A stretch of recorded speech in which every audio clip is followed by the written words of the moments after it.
रंग भदोही वाला गोरिया से लग जाई है। और चुप रहो ना, से लग जाई है। म्यूजिक डायरेक्टर विकास राज।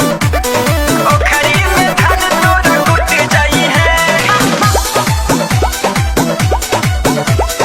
ओखरी में धन तोरा कुट जाई है।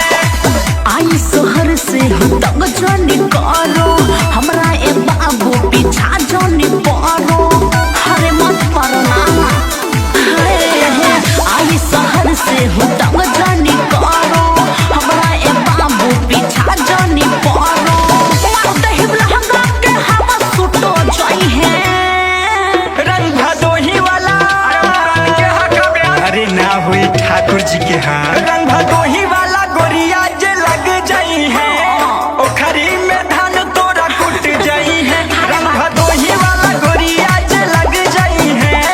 ओखरी में धान तोरा कुट जाई है। का बोलत है?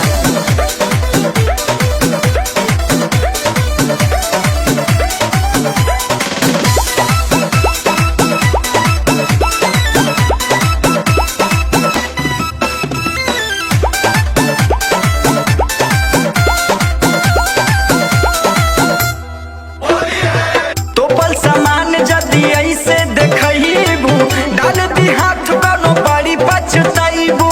जिद नहीं कर रहा हो, हमसे तू डरा हो, ऐसे कुकुर नियन हम पे न मारा हो। अरे बुझला हो,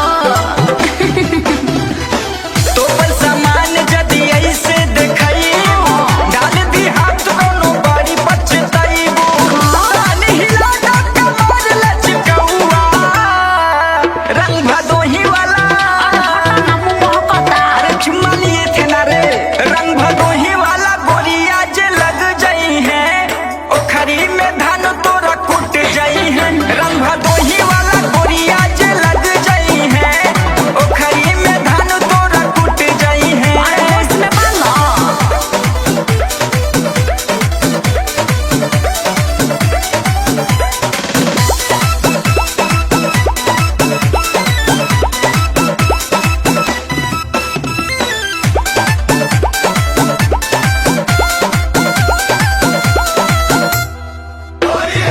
संतोष अकेला के बुझा नया नारी। तोहरा ऐसा नया के गईने पारा पारी। अपने देहाती पे हाँ। बाहम के नाज रे। सही में। यहाँ पे कॉलर लगा अरे बाप दी रे। है आज रे। अरे बुलाए का सिद्धार्थ जी को। राज रघुवंशी के बुलाला। रोहित राइटर